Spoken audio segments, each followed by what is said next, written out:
Last time, we saw the Emperor Justin rise from a peasant pig farmer with a little help from his nephew Justinian. Today, we'll see what happens when power changes hands and Justinian becomes sole ruler of Rome.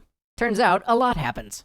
Upon coming into his own, Justinian bursts into a flurry of action, nearly unparalleled in history. He reformed almost every aspect of the empire, trying to fix 1,000 years of bureaucracy and neglect.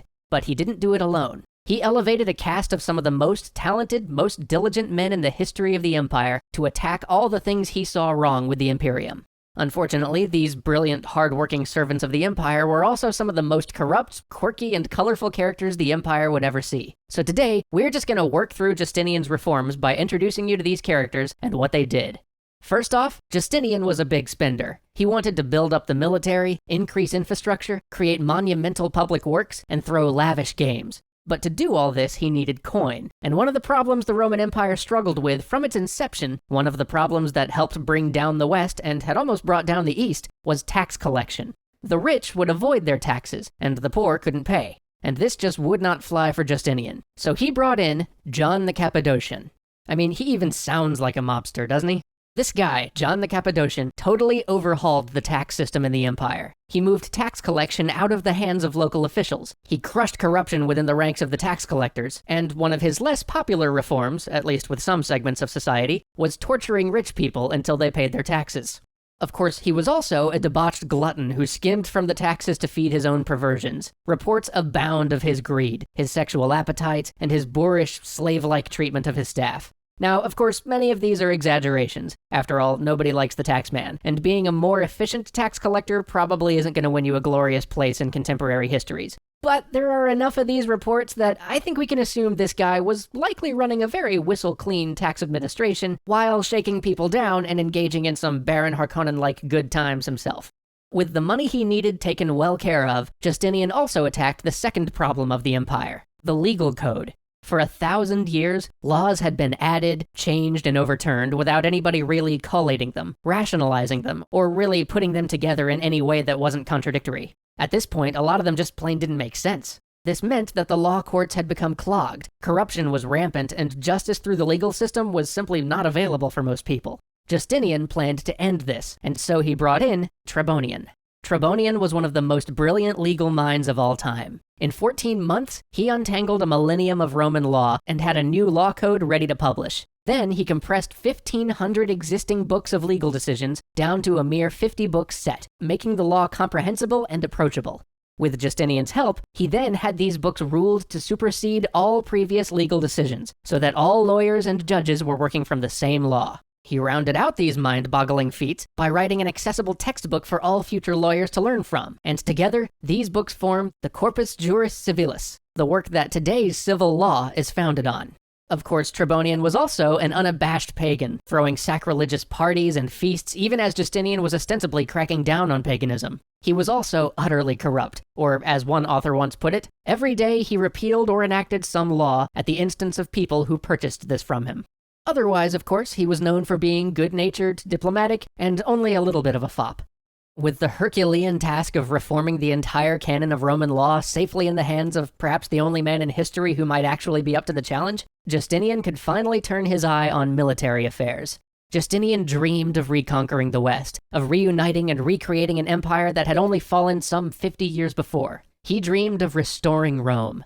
But at the time, the Romans were being kicked around by the Sassanid Persians all across the southern half of the empire. Before Justinian could turn his eye west, he had to stop the Persians from taking over what empire there was left. And for this, he had one of the best generals history has ever produced. A man easily the rival of Napoleon or Alexander, though his name's not so well known. A man named Belisarius.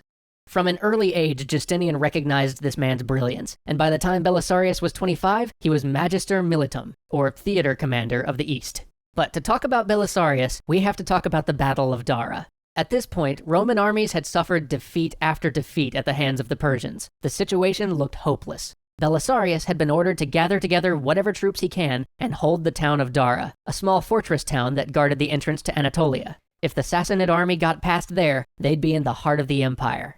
Envoys were sent from the imperial court to sue for peace, but the Persian king would have none of it. His army moved toward Dara. Reports start coming in of the strength of the Persian army. 30, 50,000 men.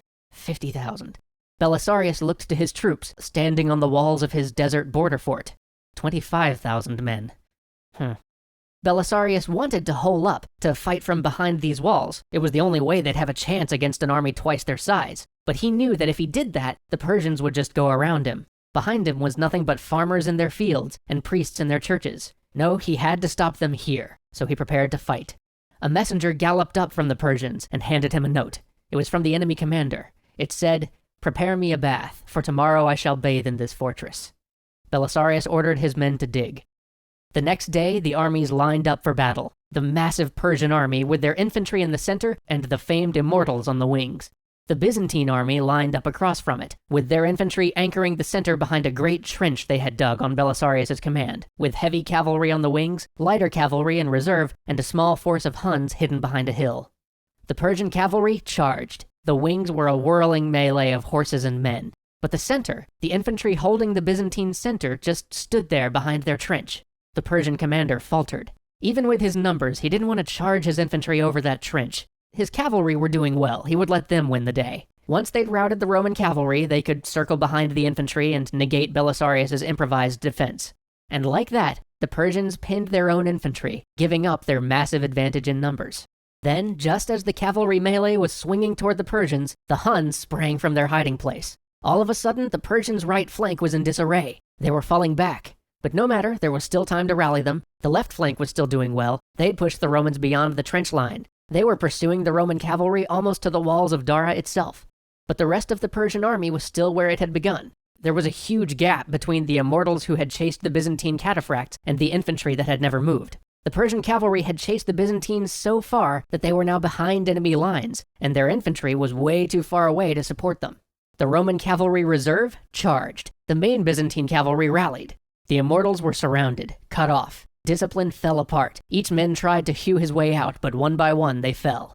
And now the Byzantines, having the only cavalry left on the field, knew it was their turn to ride the Persians down. No Sassanid commander would be bathing in Dara that day.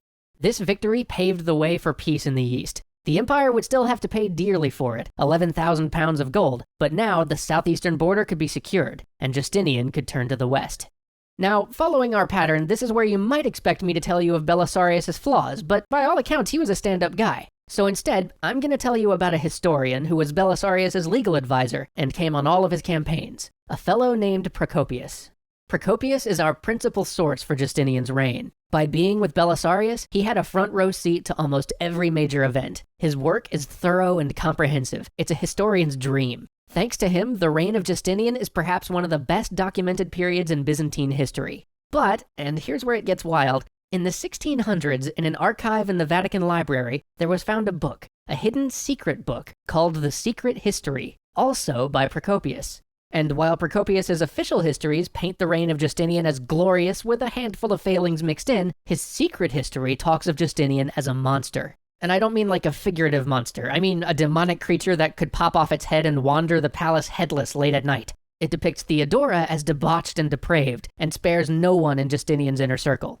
Now, today, most historians see Procopius's principal histories as highly valuable, and regard the secret history as little more than slander from some noble who was angered by the way Justinian eroded the power of the nobility. But where else will you find a secret history hidden away for centuries, penned by the same guy who served as the glowing chronicler of the reign, filled with demons and monsters and the most slanderous critique? Nothing in the reign of Justinian and Theodora was done small. Sorry we didn't quite get to talking about the demes like I promised last time, but there's just so much going on within the first few years of Justinian's reign. Don't you worry though, next time, prepare to witness the demes' full fury in the Nika Revolt.